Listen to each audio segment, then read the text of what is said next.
तो सर हमारा रिव्यू का उस तरह हो गया सर वो फायरिंग है और बाकी नया आता है तो हम भगा देते हैं तो कुछ 10-12 सेकंड में उसमें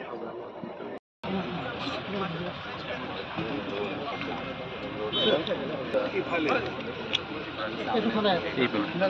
যিসকল অজনজাতীয় লোক আছে তেওঁলোক থাকিব পাৰে, কিন্তু বেল্ট এণ্ড ব্লক গঠন হোৱাৰ পিছত নতুন মানুহ আমাৰ ইয়াত আহিব নোৱাৰে।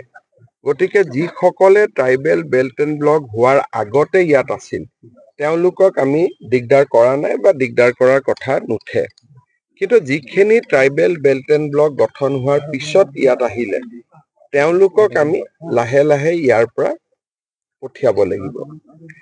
সমস্যাটো হৈছে কি যে এটা সময়ত বিশেষকৈ আমি ৰাজনীতি কৰা মানুহবিলাকে কাৰোবাক ৰাস্তা বনাই দিলো, কাৰোবাক ইলেক্ট্ৰিচিটি দিলো, কাৰোবাক পানীৰ সুবিধা দিলো, ধুনীয়া ৰাস্তা বনাই দিলো, আৰু লাহে লাহে বিষয়টো একেবাৰে আমাৰ হাতৰ বাহিৰত ওলাই গুচি গ'ল।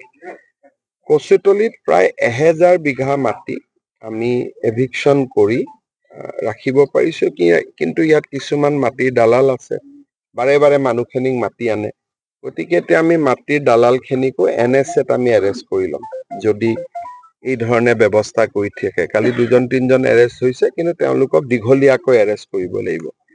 ইয়াত আমি এটা পুলিচ বেটেলিয়ন কৰিম যাতে মাটিখিনি বাকী মাটিখিনি সংৰক্ষিত কৰিব পাৰে, আৰু আমি সকলোৰে লগত আলোচনা কৰি অৱশিষ্ট মাটিখিনিও কেনেকে ভাল কামত, মই এখন মেডিকেল কলেজৰো চিন্তা কৰিছিলো ESICৰ লগত, কিন্তু তেওঁলোকে পলাশবাৰীত কৰিব খুজিছে। কিন্তু তেনেকুৱা জনদৰদী ৰাইজৰ লাভ হোৱা বোলে এখন ইউনিভাৰ্চিটি হ'ব পাৰে, এখন মেডিকেল কলেজ হ'ব পাৰে, যিখিনিয়ে সমূহ ৰাইজৰ লাভ কৰিব পাৰে, লাহে লাহে তেনেকুৱা কিবা আমি আনিবৰ বাবে চেষ্টা কৰিব লাগিব।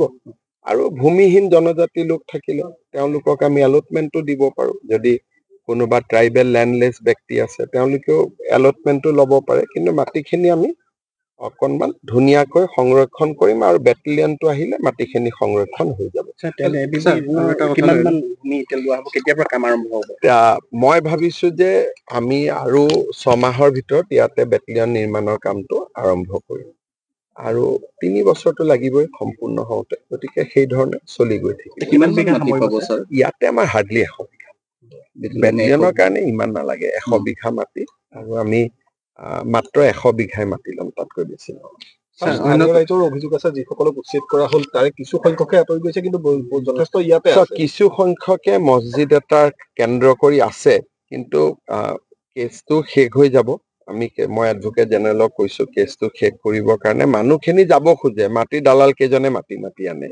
গতিকে মই ভাবো যে আজিৰ পৰা তেওঁলোকে গম পাব যে চৰকাৰ এইটোত কঠোৰ, আৰু আমি কেতিয়াও পুনৰ বহিব নিদিওঁ, আৰু এই ক্ষেত্ৰত কিবা বাধা হলে আমি তাক মোকাবিলা কৰিম। কিন্তু যদি এই মানুহবিলাক লেণ্ডলেছ হয়, যি জাগাৰ পৰা আহিছে, আৰু যদি প্ৰকৃত ভাৰতীয় নাগৰিক হওক, তেওঁলোকে দৰঙৰ পৰা আহিছে, নগাঁৱৰ পৰা আহিছে, তেওঁলোকক আমি নিজৰ ঘৰৰ জেগাতে মাতি দিব পাৰো। যদি লেণ্ডলেছ হয়, নতুন জেগাত আহিব নালাগে। যদি লেণ্ডলেছ হয়, ভাৰতীয় নাগৰিক হয়, আমিতো মাতি দিয়াত অসুবিধা নাই, কিন্তু দালালৰ চক্ৰত তেওঁলোক পৰিব নালাগে।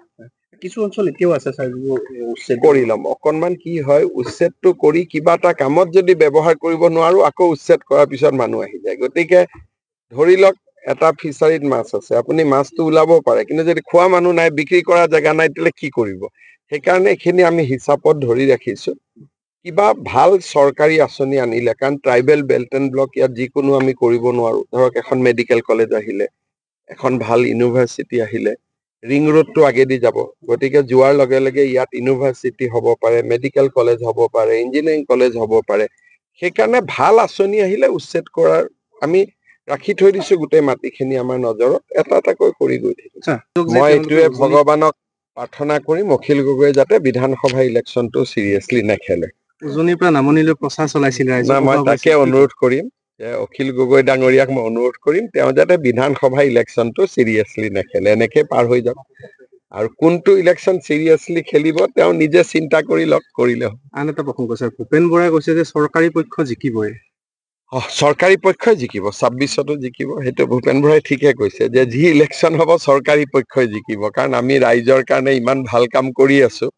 গতিকে যিটো ভূপেন বৰাই কৈছে লোকসভাতো আমি জিকিছো, মিউনিচিপালিটিটো আমি জিকিছো, বাই ইলেকশ্যনতো আমি জিকিছো, পঞ্চায়ততো আমি জিকিছো, আৰু নিশ্চয় বিধানসভাতো ৰাইজে আমাকে আশীৰ্বাদ দিব, চৰকাৰকে আশীৰ্বাদ দিব। আৰু এটা তাৰ মানে চৰ্চা হৈ আছে তেওঁলোকে যে প্ৰতিশ্ৰুতিবোৰ সম্পূৰ্ণ মিছা, ৰাইজক দিয়া প্ৰতিশ্ৰুতিবোৰ।